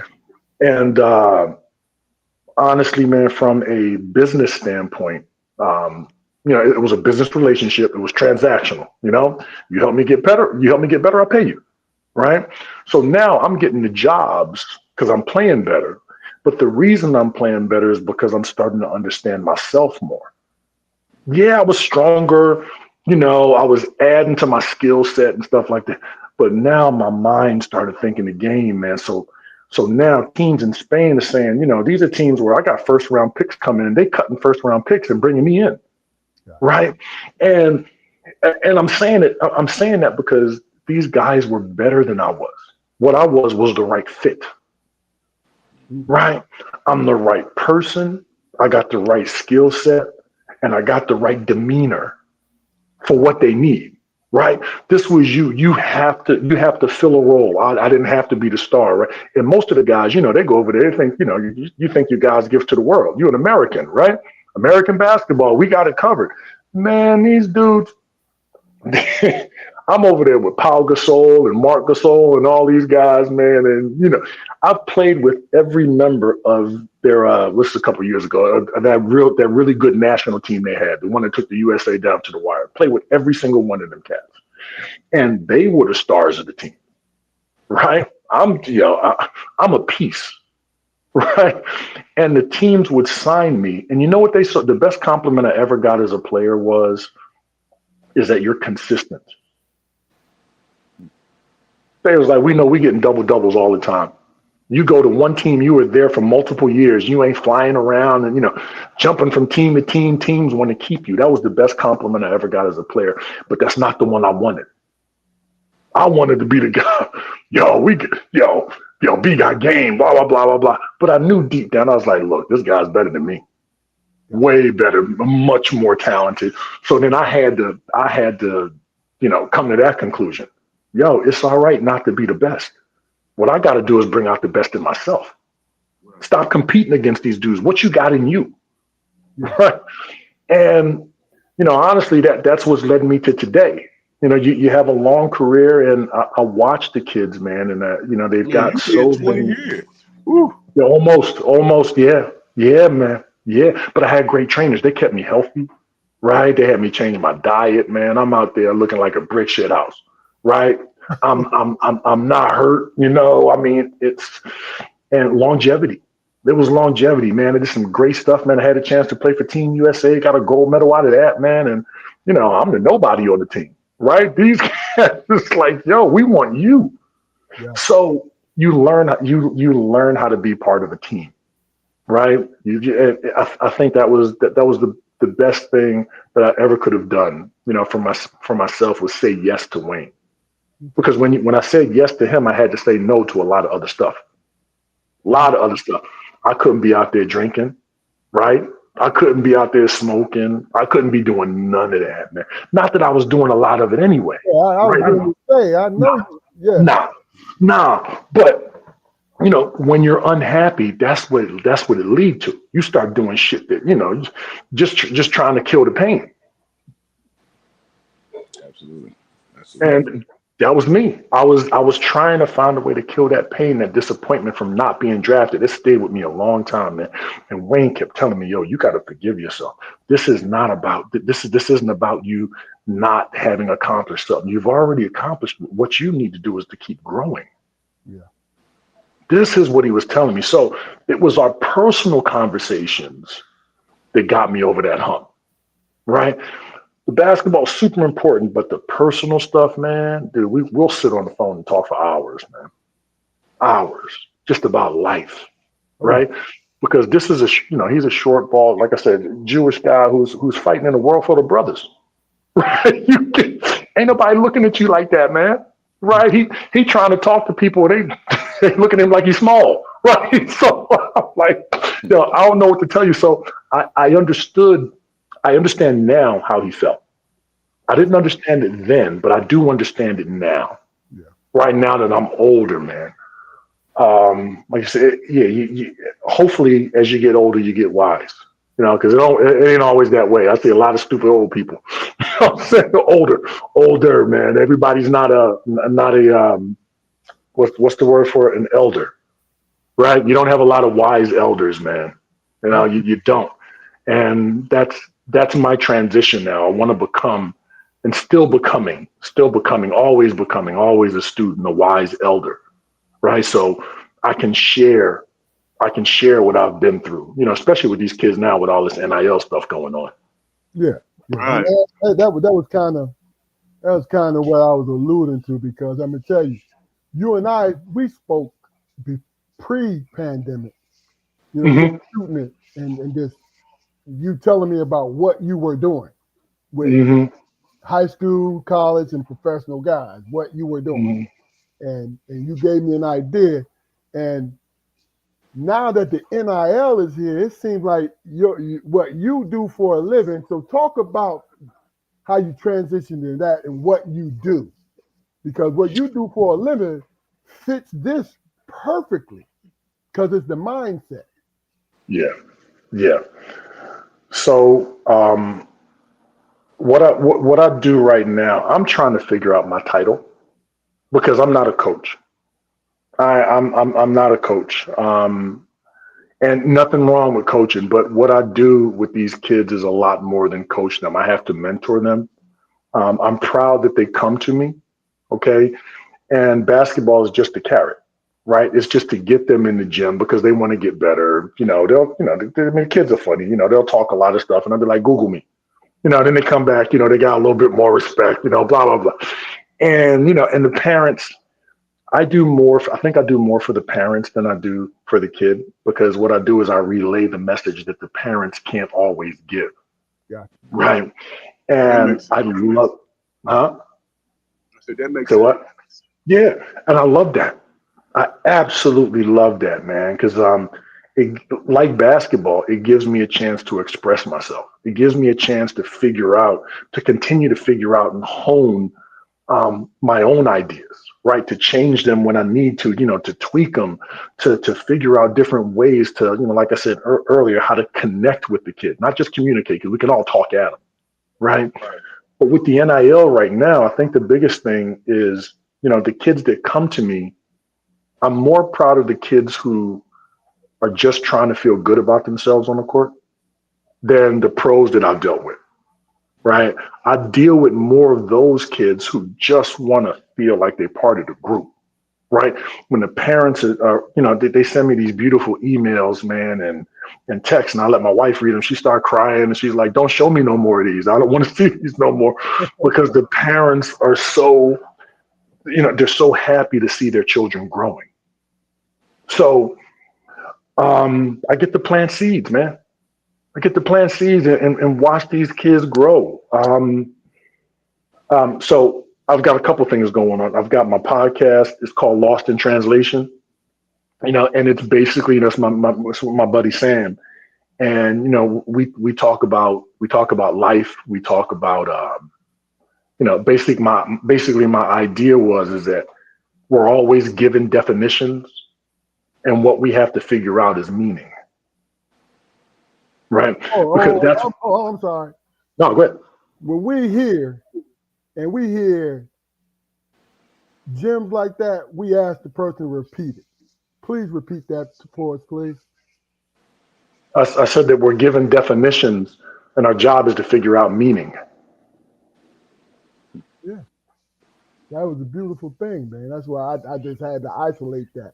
Had to have you repeat that. But go ahead, Bobby. We with you. No, that's what it is, man. I mean, so even with the NIL right now, I was telling, I actually wrote an article about it on LinkedIn because it was on my mind. I was like, don't start clutching your pearls now. Everybody's saying, oh, the game is going away. The game's getting worse and the kids. I'm like, no, Frankenstein was the doctor, not the monster. Right. So, so they want to complain about it right now. And I know our kids don't think about it this way, but as adults, we see jobs being taken away all the time, right? You got AI, you got it building, people ain't got no jobs no more, people trying to find a way how to make it. And now you got kids who are in a sport that makes a shit ton of money, right? It's not new, it's just been revealed. Yeah. You know what I'm saying? It's always been there, but now there's somebody to snatch the covers off. Right now they go, oh, wait a minute. No. What about the integrity of the game? Kiss my ass. Don't talk to me about integrity. How do you combat that, though, Bobby? Okay, so because money is money. You know what I'm saying? Oh, I know. They should make the money. I'm all for them making the money. What I'm saying is you can't put that back in a bottle, right? We know the game was always transactional. We're athletes. So the only thing NIL did was move the transaction back from the front page, right? It made the economy viable. Everybody know that. So I'm not going to complain about it. I wish we had it. I mean, I wish. But we had integrity, though. No, but it has nothing to do with integrity, man. Not at all. No, You don't think so? I'm gonna say, okay, so let me say this. I don't think it's not integrity. It's we've given them a checkbook before we've given them a good foundation. That's the issue. They need a better foundation. It's not that they don't have integrity. Most of the kids are good kids. But when you got, and I'm saying this because I deal with a lot of them, when you got fucked up parents, if you ain't teaching your kid, because the school ain't there to teach them the right thing. The school is there to have them continue to want to work for somebody else. Now you've got these kids trying to be entrepreneurs. You got them trying to be a student. You got them trying to be an athlete. So those are three things that you're asking a 17, 18, 19, 20, 21-year-old kid who has no idea who they're going to become yet. All those things are being thrown upon them because we're not preparing them. How do you do it? You prepare them before that. Now, I'm going to say everybody ain't going to make it. That's just the way it is. Everybody ain't gonna make it. You got some hard head cats out there that just ain't gonna make it. Obvious. So, yep. But the people who have the patience to sit with these kids and talk to them, even when they don't feel as though they're listening, they're the ones that are gonna make the difference. Those are the people that I fuck with. Yeah. Where you got the patience to sit there with these kids. They're not gonna understand. I wouldn't have understood. I was lucky. My grandmother, dude. All right, It I'm goes going back back to your to her. grandmother, don't it? It all goes back to your grandmother, don't it? Dude, it's that wisdom, man. Go ahead, man. Cook, man. Go ahead and cook. They used to send me, so I used to get Nikes and all that stuff sent to the house, right? You know, because you're on the stage, national stage. Man, every box that came to the house, she would get her marker right, return to sender. She said, if you let them buy you now, they're gonna buy you forever.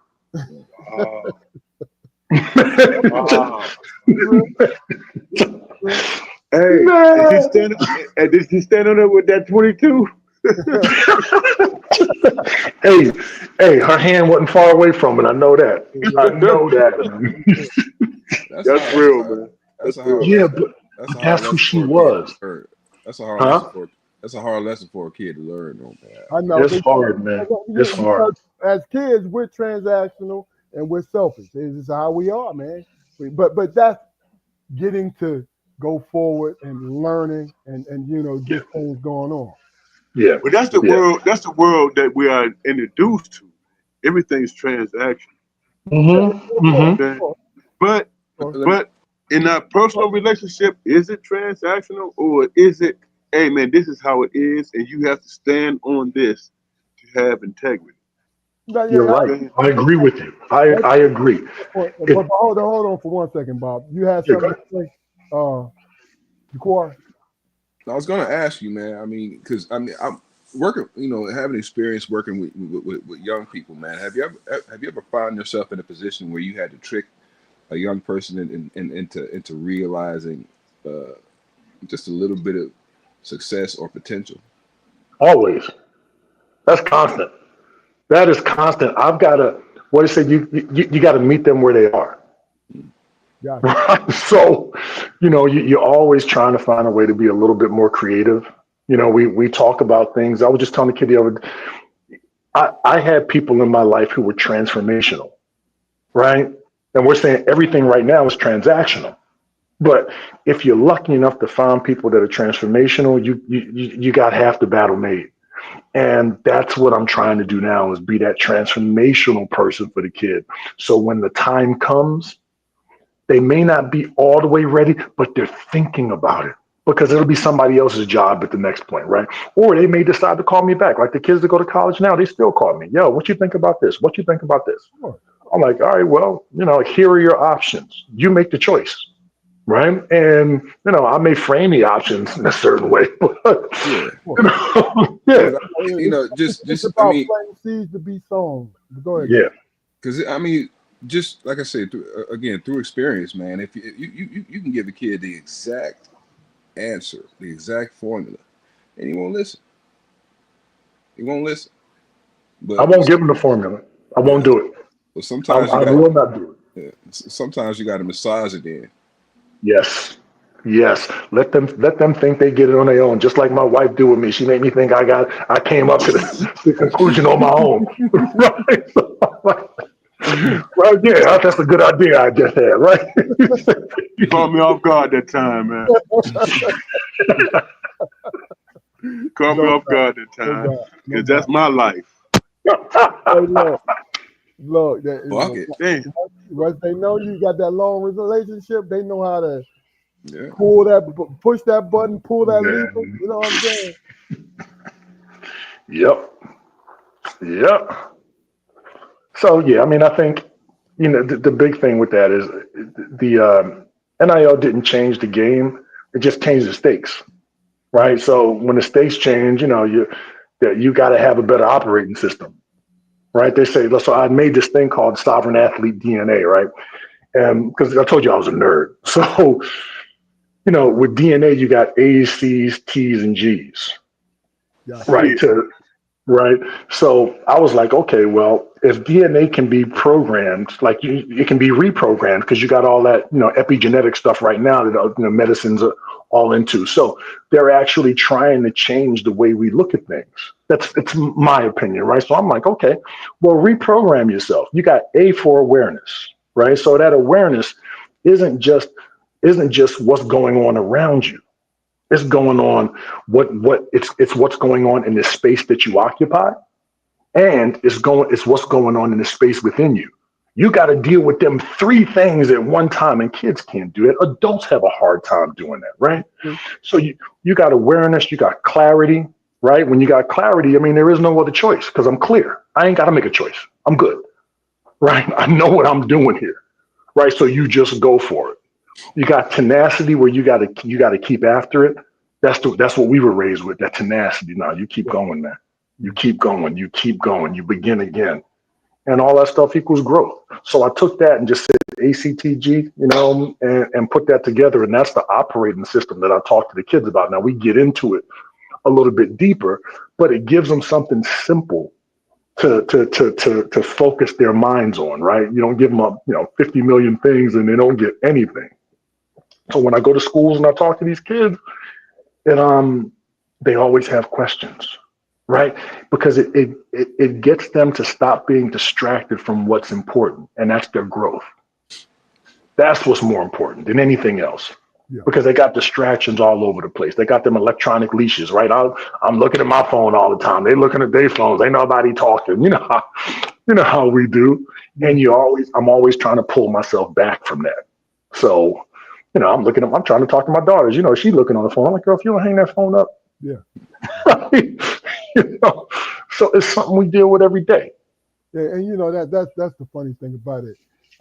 Around our age and generations, the thing about the phones is we lived so it doesn't captivate us. It doesn't. Yeah. It's more of entertainment than anything.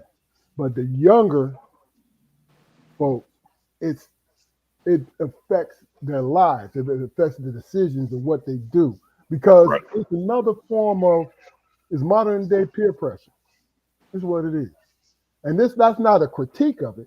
It's just the simple fact that people make money off of it, which is overblown, but it's real though. You make money off social media, right? Mm-hmm. But the people that we look at, like our children look at the most, are the ones who cosmetically gain the most. Like, I'm popular, so look at me. You know what I'm saying? And Mm-hmm. like I said, it's not a critique. It has nothing to do with it. It's the simple fact that we are able to look at our phones and be entertained by it. The younger the persons are, the young folks are, it has more of an effect on them. I'll give you a little short thing. This is maybe 2011, maybe. I was talking to my son and his friends, right? And we're sitting there talking, and I said to him, I said, you guys are part of the model nation. I said, what do you mean the model nation? I said, first and foremost, this is when Instagram was, hey, you push up on a girl and like, yo, let me get your Insta. And you actually talking to the female, right? Yeah. and can get her number. But no, let me get your Instagram so I can send you my stuff so you can look at my profile where you see me in a good light constantly. Mm-hmm. You feel what I'm saying? Mm-hmm. And I said, what that does is it takes away the personal conversation. So you really like a girl and y'all might be destined to be with each other. But if you only talk on social media, you never really get to know each other. I think that is the whole human experience, period now. You know what I'm saying? Like, I know how to, okay, this is hypothetical. If I was single, I know how to approach a young lady and talk to her and have a long conversation as long as she's willing to have this conversation, right? Mm-hmm. I've Mm-hmm. seen young bulls, right? Be like, yo, what's up, baby? Yeah, initial attraction, right? Let me get your Instagram, right? And that was the indication she liked you because she gave you the Instagram, which everybody and their mother can see. You know what I'm saying? So how is that personal? It's not personal. We're dealing with, this, what was it? They get to superficial. Basically. Yeah, they get to live in a world of virtual reality. Yeah. Right? Where they can go get lost in a world where they ain't got no responsibilities. You can just look in the phone and be entertained in the way we grew up too. I was thinking about this, man. I was telling my son one time, I was like, you know what I used to do for fun, man?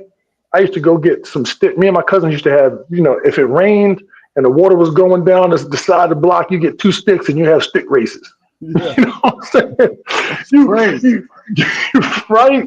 Those are the things you did, man. I mean, it was what it was. You didn't have, if you wanted to dream, man, you went outside, you talking about, I'm Willie Mays or I'm Ali or something like that. Right.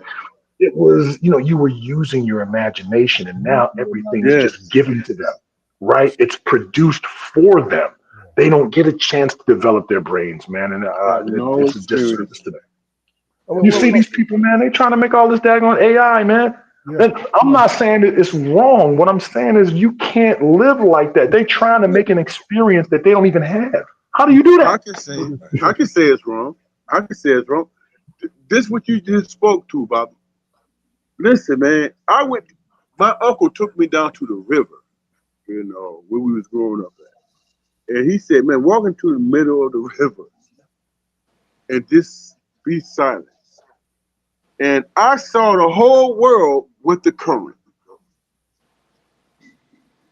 That current took me somewhere I've never been before. Just through my imagination. Yeah. You know what I'm saying? And what's crazy about it is that my imagination was what it was, what I dreamed it to be or whatever. But just standing in that water and the current, I knew I was going somewhere and did not know. But I had to come to an understanding that, man, life moves. Yeah, look, man, that's the funny thing. What he just said, standing in the middle of that river and that current, you feel as though you going forward. And you're going somewhere. Faster. Yes, sir. Yes, sir. Yes, sir. Yeah, you know what's sad? The kids don't even know how to skip rocks no more, man. Yeah, that's true. I'm sorry. Same uncle taught me how to skip rocks too. I cut you off, Bobby. Please. No, good. I want to do you justice. Tell us if you have a website to go to finish I do. or what you do, and let's put it. And I want you to send it to me because what I'll do every episode, I'm gonna put it up on the screen so folks can see it. But just let me know exactly what you're doing. All right. Tie everything. Okay. So what I'm doing right now, I'm rebranding. It used to be the B&B training, and it was all basketball. But my calling is I want to speak. I want to get out there. I'm getting around to the schools right now. I'm talking to these kids. I'm giving them, some visual stimulation. I'm making my website now. It's called Bobby Martin Speaks. I was going through this. I was going through it, man, trying to figure out what am I going to call it? What am I going to call it?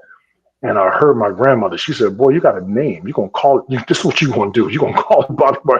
So I'm like, all right, this is it. And so it's going to be that. And the operating system is going to be just what we talked about, for the athletes, the ACTs and Gs, right? So I got a nice little, I'll send it to you. I'll send it to you. Good. And the second part is I'm making my daughter's AAU team, and that's going to be called Circle Point. Okay, because they need to be the dot in their circles. They need to be the center of their own attention, right? So, shout out to the Masons. You get that, the dot in the middle of the circle, right? Yeah. So You get that's deep. what. Well, I mean, but dude, is there any other way to be? That's right. We gotta find a way to get through we gotta find those of us that can. We gotta do it because ain't nobody else gonna do it. Yeah. You ain't gonna have me sit here and be quiet. Not going to do it, man, because there's too many people. We know we need this. We know we need it, but it's hard to get, man, because we're preoccupied. It's not going to be perfect, but it's going to be my attempt, right? And it's going to be a strong attempt, right? Strong perspective, strong attempt. You know what I'm saying? This is what we're going to do, right? So I'm gonna make sure I send that to you, man, and that's what I do now. This is everything to me. And again, basketball is just it's the carrot. Through this game, I get to express myself, the better self, the more mature self, right? So it's a process. I'm evolving with the game, right? The game, like, I was just talking to somebody, man, and they were like, "Oh, the game has changed." I'm like, "No, it hasn't. The game ain't changed. You still got to rebound. You still got to shoot the ball. You still got to run. You got to do all these daggone things. Those things have not changed. The way you're looking at it has changed. Because if you don't do that, you ain't playing. It's that simple. It's that simple. You can't be on the court, man. Nope. You ain't going to be there, man. The only God you're going to pray to out there is the God of production. That's it. The only one to answer prayers. Right? That's it. I mean, look. I think, I'm sure Ja'Cory and Damon, if you got questions, and so Bobby is going to send me the information, and like I said, we're going to have it up on the screen for you guys, especially in the Boston area. If you want to deal with it, or you want to communicate with Bobby to really and truly help your child or help yourself on the right path. You know what I mean? We're going to be a conduit, one of the conduits for Bobby. You know what I mean? Because look, like I said, I picked up on his energy from the giddy up. You know what I'm saying? Him, Darrell, Jason. You know what I mean? That like, Brian. Look, even Sean. Famous Sean Miller. You know what I'm saying? And good people, man. See, that's the thing about it. I mentioned it because they're good people. But no, we're not done, Bob, because I got a couple questions, and there's really and truly this nonchalantly about it. Is it really? Albert, your man Albert, Bob. He says Albert Ellis. Albert Ellis. Yes, sir. Yes, sir. My man, Albert. Really quickly, Bobby, I wanted to ask you, man, in all your engagements and everything, do you ever discuss financial literacy or any other form of education with the young folks? So I'm gonna say I stay in my lane. There are so many brilliant people out there that can explain it better than me. I stick with my gift. What I do is if there's someone who wants to do it, then I'll put them on.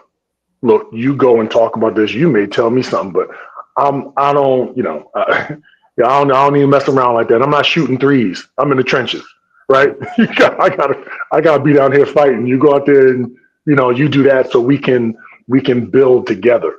So I do put people like Jason's doing something like that right now, right? He's he's on Instagram and talking to kids about financial literacy and getting what do we call it? Real estate, right? He's doing all these things, and I'm like, yo, you go for it, man. Yeah. Right? So no, I don't. Okay. So I have a question real quick. Yeah, I'm the old head, but you guys are older Bob, what's the difference between the youngins as you approach your 40s? No, 30s. That's a good joint. Your 30s and the difference of the youngins now. Is there a difference as far as the mentality and how they see the game of basketball? You know what I'm saying? The game of life, as far as work ethic, the whole nutshell. Mm-hmm. Mm-hmm. I've been wanting to ask you that. So I think that the difference would be that now they have people that can figure it out for them. You've got your workout guys. For us, it was a little bit different. It was a lot different. You in the gym and you may not have nobody rebounding for you. So now you got to follow your own mistakes, right? Or you in the gym, it could be, now you got air conditioned gyms, right? We ain't had no air conditioned gyms. You sweating on the floor, you slipping, sliding, doing everything else, right? Or you outside, Yeah. right? If you ain't got to play outside, how you understand how to play? You got to account for the wind. You got to account for, right? You wearing Chuck T's. I say that a lot. I think it helped us because you're out there, you're playing on asphalt, right? Yeah. You're playing on that blacktop. So your body is getting accustomed to getting beat up a little bit. You're breaking down your muscles, your tendons are getting stronger because you got to keep fighting, right?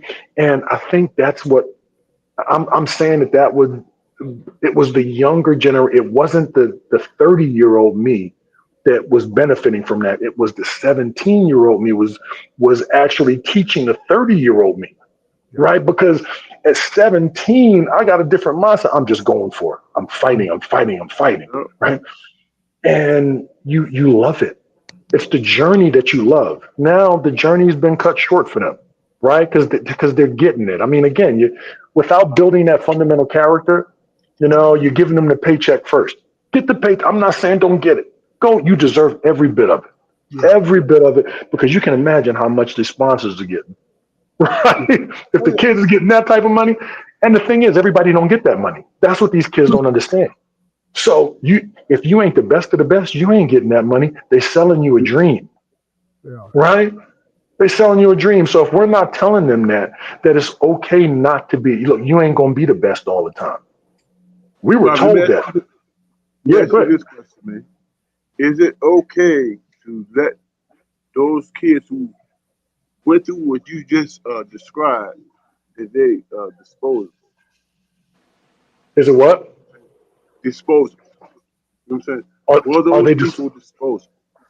You are they said You know what I'm saying? disposable? you said is it okay to let them know I that? played on asphalt. I Okay. played on a rubber floor. Yep. I played through certain things. You talking Yep. about what is the pros going through? We're going to hold our games, man, just for whatever, right? Hmm. That wasn't our experience. We had to play on rubber floors. We had to play on asphalt. We had to play on all that shit, Hmm. and that limited our experience. Right. Limited. You know So what I'm saying? yeah, I mean, our experiences shape us, right? This is their experience. How do we find a way to share that with them? Right. You So how do know, you convince these young people, man? They say that you have to have an understanding not to play on rubber floors, asphalt, and all that stuff. okay. You know what So I'm saying? the conditions have changed, but the prerequisite of what you got to do has not. So you still got to play hard. If you ain't Yes, playing sir. hard, you ain't gonna play, right? Yes, You can have a better car, but if you don't know how to drive, I mean, you right, car ain't gonna do you no good. Yeah. So now you continue to challenge them on their mindsets because that's what's gonna keep them going anyway. You I know, don't. okay, so There's no elaborate on easy that way. for a minute. I agree with that. What mindset are you trying to convince them of as it pertains to avoidance? You know what I'm saying? Don't play on the surface and be about this. You know what I'm saying, So because so you so So so I'm that I'm a, hold up, Bob. So I don't know if y'all both on the same page. Now you're talking about the conditions and the different places that you play, Damon, right? I'm talking about if you look at what if you look at what causes a person to, in terms of their contract and all that stuff, have injuries and all that stuff, right? What conditions are they playing under? So, I mean, from what I've seen, I've got a degree in exercise science. So from what I've seen is that you can get hurt anywhere, man. You know, I think the conditions. So it's both physical and mental, right? We had learned to play in different conditions. That's all we knew. That's all that was available, right? So we built ourselves under that. That's like I was trying to explain to my daughter the other day, and it's the best way I can do it. You can get on your phone and you can look at the GPS, right? The GPS will give you turn by turn directions, right? Oh man, this is what you got to do. But back in the day, it was a road map, right? You pulling out the map, you open it up, right? You trying to figure out which way you got to go, and that still don't tell you everything, because now once you start driving, dude, you got potholes. Your tire may go out, right? The weather may be bad. You got a detour over here that map ain't told you about. So the terrain is different. What we got to do is continue to prepare them for the terrain, right? My grandma, see, I'm going back to my grandmother again. She said, boy, I can't prepare the road for you, so I'm going to prepare you for the road. Yeah. Right? That's what we got to do. It's different for them. It's a lot of ways it's better for them. I mean, that's fine. But you got to learn how to deal with that. You got to work with that. Don't throw it away. It's inevitable. What is it called? MapQuest? Go ahead. Not question. How difficult is it for you to keep up with the evolution of the game? Because I imagine that the way that game is played today is vastly different from the way you grew up playing the game. So I've learned over the years. I thought the game was changing. Because you got 20 years overseas, bro. I mean, that's solidified. That's what it is. So, and they were showing me how the game was changing. Right, there was a lot more movement. Okay, but the bigs still had to rebound.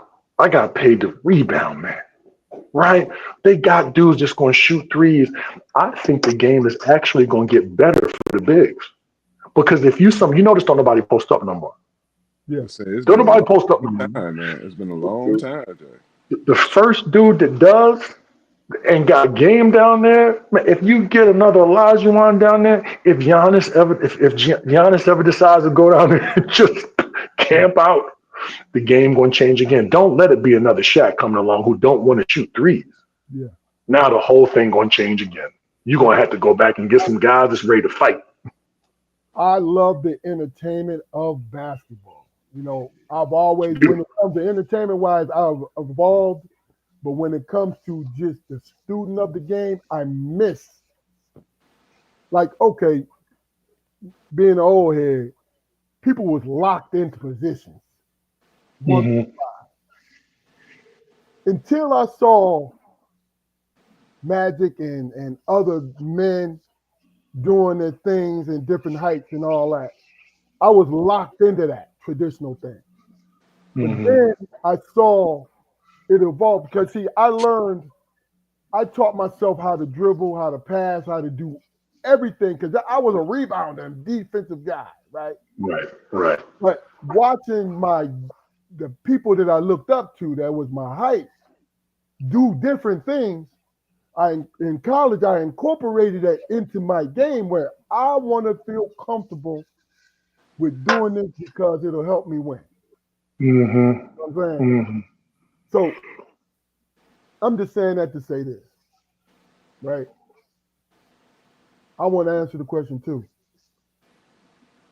I think the basketball has not changed, but the evolution of it, because when the Europeans came over and who can shoot threes and didn't want to go inside, even though they were taught how, Bobby, they were taught how to play inside. But if they had to touch from outside, what was they going to do? They migrated to the outside. Yeah. But here's the thing. Go ahead, Bob. No, go ahead. Go ahead, I'm Damon. saying as it pertains to a brother who played 20 years overseas, who knows that as it pertains to how we played the game here, they supersede us now Yeah. because they taught how to play, right? for whatever reason that Bobby wanted to explain to us, he could tell us how that's the case. But as a big man, yeah. So in Europe, it's different. It's they bigs play big, but what they do is they practice on the outside too. So you gotta get around the whole floor. Like when I got over there, Sabonis was still there. Arvydas Sabonis, not his son. Arvydas Sabonis, the right? bad dude, right? So he was over there, man, and that was like the first 7-footer I saw, hit threes consistently, right? And get down there and give you 20 points and 15 rebounds, right? He'd just be trailing and shooting his threes, stuff like that, man. I remember the first time I played him. He was playing for the top team in Spain, of course. He grabbed the rebound, man, gave a behind the back skip pass all the way down the floor to a guy on a break, man. He just grabbed the rebound, boom, threw it behind his back, dart right down to the guy. And this was right in my face. I was like, yo, this I ain't got nothing to do with this cat. You know what I'm saying? And I mean, that's even like when I got to Pitt, man. I'm walking in the gym, you there, I can't fight you. I'm 205. No, wait a minute, I'm 197. I'm 197, soaking wet, walking in there, right? You in there, Jerome in there, Chip Watkins was in there. All these cats was playing. See, Charlie, oh my gosh, man, I ain't never seen a dude that could do what he could do with the basketball. Oh yeah. Man, I understood why they call him Mr. Fluid. Yeah. Right? So now you trying to figure out, okay, where do I fit in? The world a lot bigger than what I thought it was. Right? Just everybody got a McDonald's pedigree behind them, right? Jerome got one. Yeah. Meach is Mr. Michigan. Yeah. Charlie, Mr. Everything.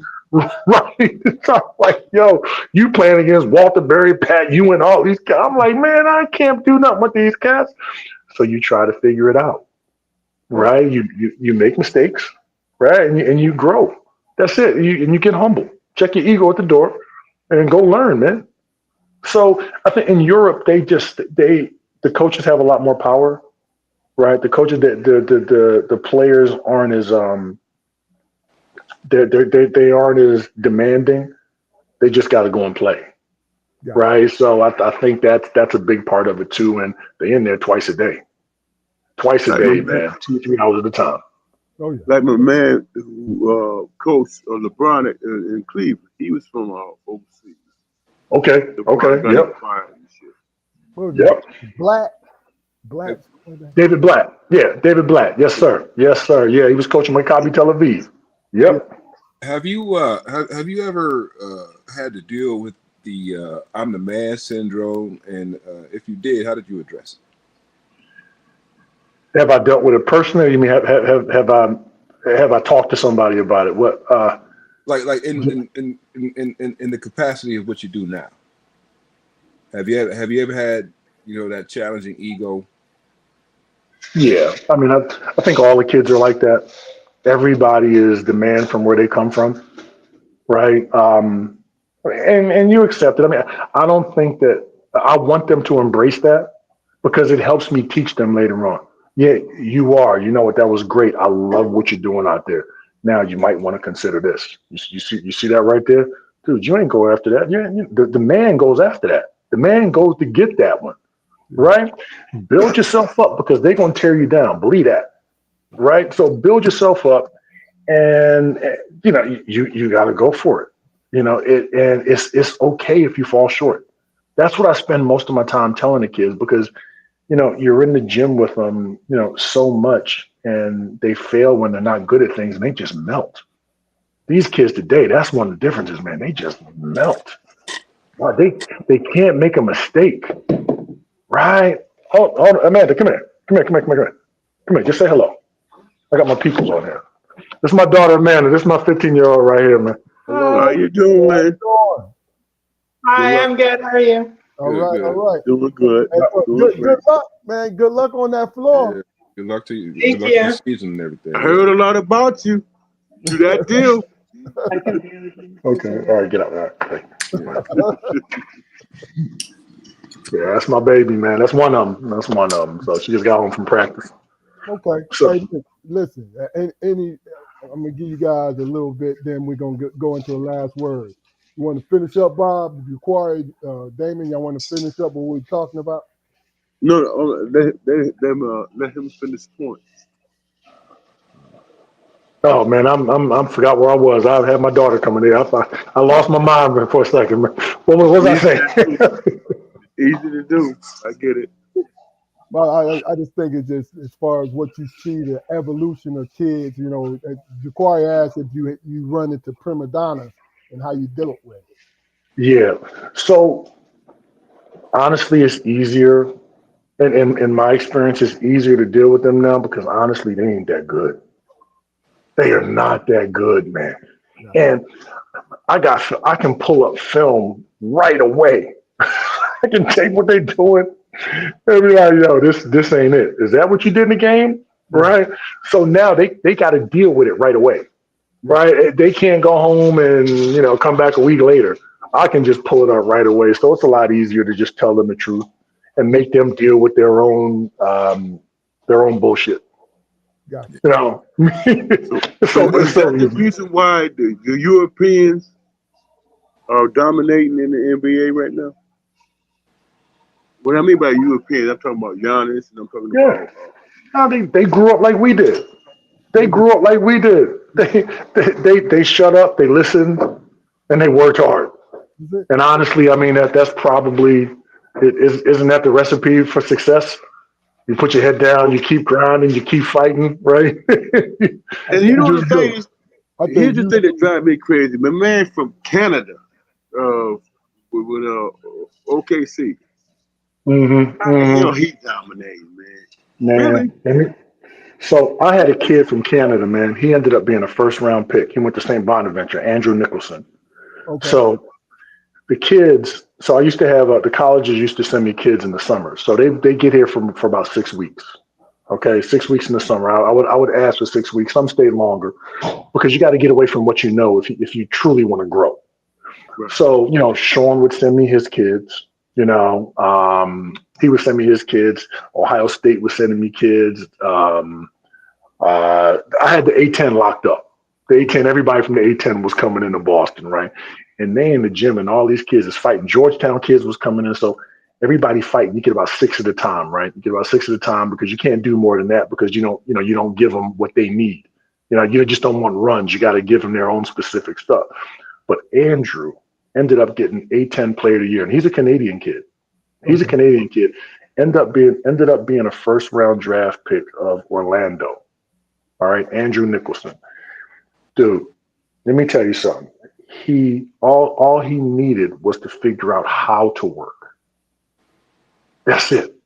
So and when I talk about the conversations, it's those type of conversations that you have with those kids. Some of them get it. Some of them don't. But I mean, he already had it in him. He wanted to work. Yeah. Right? There was no excuse. He learned, there were some things he learned, but people that don't give excuses, man, and just work and try to learn, they're going to be successful. And I think that's what they do in Europe more than anything. They work, right? They come from nothing. Many of them come from nothing. But Bob, you said something that really made so much sense. You said the coaches have more power. Yeah. See, it kind of got here. Trainers, not no real. And this is no disparagement of what I'm saying, but high school coaches, when they stopped sending, when NCAA stopped coaches from going to high school games, this is around 2009, 10 when they started doing that, right? That hurt high school coaching. Yeah. Unless he's an old school dude, that hurt the high school coaches.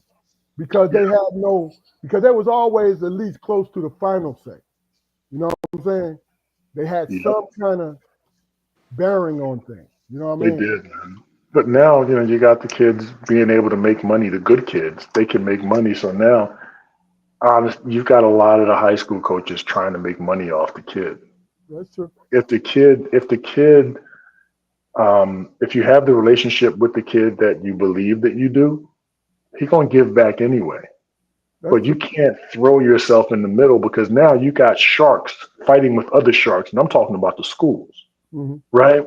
So the only person that gets hurt is the kid, right? The kid don't know what's going on. They're trying to sell. Man, up here in New England, these private schools, man, I watch these kids go back and forth. They're trying to change schools to figure out, where they can be the man. And I'm like, yo, change your address, never change the problem.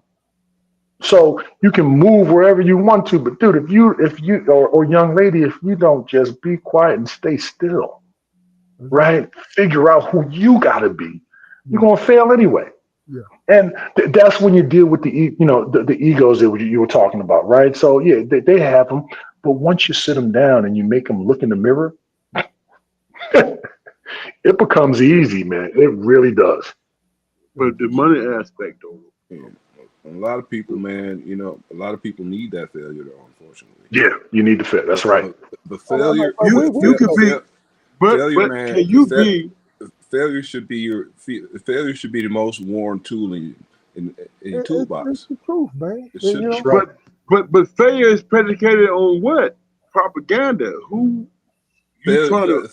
Failure is predicated on effort. But That's see, what failure is predicated on. Damon, I think Ja'Quari is speaking on the degree of failure. He's not talking about completely. Yeah, but how many cats, man, that's playing in the NBA? Okay, so let me had answer that. opportunity. Let me Had answer the that. opportunity. Fair, And okay, wasn't so we get talking. me up to the challenge. Is what I'm saying. So we talking And failure, right? We talking failure. Failure is not getting up again. You are bound to fail. And we are teaching our kids we're trying to teach them to be successful, be successful. Now, what we need to do is sit there and tell them how to respond when they fail. Because it's going to happen, right? You will fail. I failed. I keep failing, but I keep getting back up. That's how we was raised. Yeah. Right? So, maybe it's giving them a better perspective, right? On what failure is. Maybe it's telling them to fail forward. But Mr. Martin, answer this question for me. All the best players in the NBA right now is from different countries. How the hell did that happen? We're talking about it, man. What do you mean? We talking about Giannis. We talking about Joker. We talking about man in OKC. We talking about they all. How did they fall into that situation? You over here sounding disgruntled like a motherfucker, man. Yeah, I am. They earned it, and we also got to look at it as it's a global But game. how did they get to the point where they put themselves in a position where they were more hungry than the people that was raised here? Well, because they go through the same. They poor just like us. It's kids over there, man. If you go to Croatia, I remember when I was young, I was going to Croatia, right? When I was man, they got bullet holes in the walls and shit, man. You go to Russia, you watching people. But Bobby, how is that different from where we were raised? How is it different? No, it's no different. This is what I'm saying. So now the game is expanded globally. It doesn't mean that they're better. It means that the money that's made, they got to make money. So you're going to put those guys in the front. Players know who's good, right? So they know. Did they earn it, or was they put in the position to be put out front? It's both. That's the game. It's both. Yes. Let me ask you a question. As far as, and I think Bobby is what the point he's trying to make is them cats is hungry because they are put on national teams and all this for their family's sake, right? Here, it's the same thing, but it's so many different channels and it's a formula that's being followed as a whole. You know what I'm saying? Okay, so that said, but who's being sponsored more? You know what I'm saying? Now, I Well, can say Joker is mm-hmm, that deal. He that guy. mm-hmm, Giannis is mm-hmm. that guy. You know what I'm saying? You can talk about who is that deal. I just had a podcast the other day where they said, do my man from what's his name? SVA. Do he have more skills than George? Yeah. Okay. Uh-uh. So how many Okay. guys you know in the park that was better than a lot of guys you see in the NBA? I It know was a plenty lot of of them. cats. It was a A lot of lot cats of in the cats, park. right? So it's opportunity. It's where they placing you, So right? who's being sponsored though? Who's being Well, I mean, who's making the money? this? I mean, you got to just look at who's making the money. Who are the sponsors? They going to put on stage who they believe that they want. What player is going to give them the opportunity to make the most money? That's how you become a superstar. Now you got to be skilled, right? But you see they put you on the best teams, right? LeBron went from Cleveland. All right, we got to get him the hell out of Cleveland. So now he go to Miami, a bigger market. Then he going to LA, right? You got Luca moving from Dallas to go to LA, right? I mean, this is what Kareem Well, went from I Milwaukee have to my go own to. personal I have my own personal opinion about Luca. I do. Okay, Uh, all right. I'm saying Look. Luca is that guy on offense, but he cannot play no defense whatsoever. I'm saying okay, he's a agreed. Luca is a star, but he's a liability. Am I wrong or right in that You're right. aspect? You're right. He ain't gonna play no D, but that ain't his job. He got them other cats to play D. He got to score. And He, that's why he don't have. That's why he don't have he don't have he hasn't won anything. All right. Well, look. He hasn't won anything. And guess what? Based on how he plays his game, he's never going to win anything All right. We unless don't he know that, has. bro. We don't know that because he was with Yes, I Dallas. do. I do No, know no, that. no. Hold on. He was with Dallas, and him and Kyrie took those guys to the finals. Now, And Damon, what happened? look, Damon, we're not gonna debate all this because this was a great episode. At some And point in time, bro, you have we- to debate it. no, no, no, This is it's cool. reality. Listen, we've had Bobby for 2 hours, bro. So this is why I'm trying to cut you.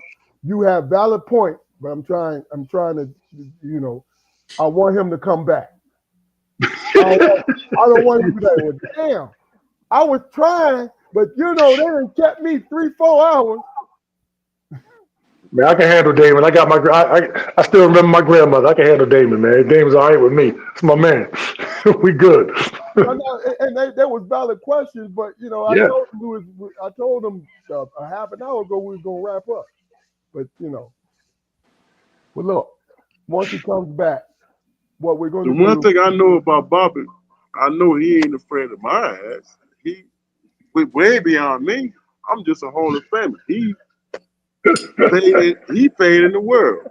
What's the point, man? So anything I say is not going to challenge him. What that got to do with anything, bro? It don't have nothing to do with it. I was saying you was making good points, but we getting I'm ready to close saying what down. I'm That's saying all. is that I can ask questions. I can Okay. ask questions because I don't know. The questions I ask is questions I don't know. It ain't challenging him. It's just asking. What what do, what What is do it? you think? What's All your right, bro. opinion? Nobody's saying you challenging anybody, man. Did you hear what I just said? I said that we had to shut it down because we've been here for 2 hours. This is exactly what I said. But you know what? This is why I like watching strong perspectives because I love watching y'all argue. It's real. It's real. I love the discussions. They real. I'm Look, loving this. but look, what we do. I can Last see word. that. Last word. We'll start with you, Jaquari. Last word. Bobby, man, I definitely enjoyed the conversation, man. And as we've told guests in the past, and hopefully be able to tell guests in the future, man, you always have a place here. Once you own, you can consider yourself recurring. you know, if you want to bless us with your time again, if you have a subject you want to put out there, man, please feel free to contact us, man. We here for you, brother. For sure, man. For sure. I love this. I appreciate you. Damon, any last? No, Bob. Any last words when it comes to you, Damon? No words, man. I just want to say thank you for the opportunity. I know this is near and dear to your hearts, and to invite me on, I'm extremely proud of it. I'm selfish to a point where, I'm proud to have been invited. Man, Right. So thank you. I'm glad you came, man. To be honest with you, I told Damon Jacquari that I knew you would do well because of the kind of person you are, the kind of personality you have, and also, knowing that you already have a podcast. And before we go to you, Damon, shout out your podcast again, Bob. Lost in translation. Lost in translation. The WCTV Studios.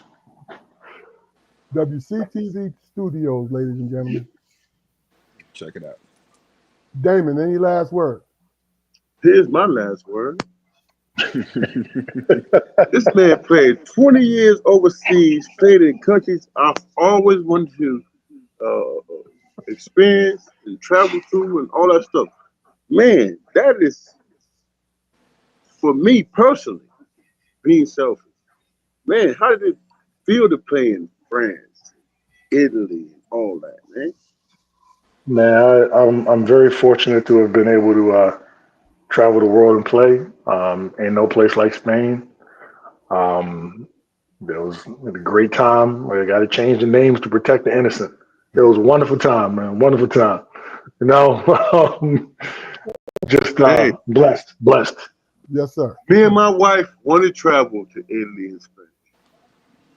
I would You see? suggest you do it, man. Go to the south of Spain, man, or go to Barcelona up in the north.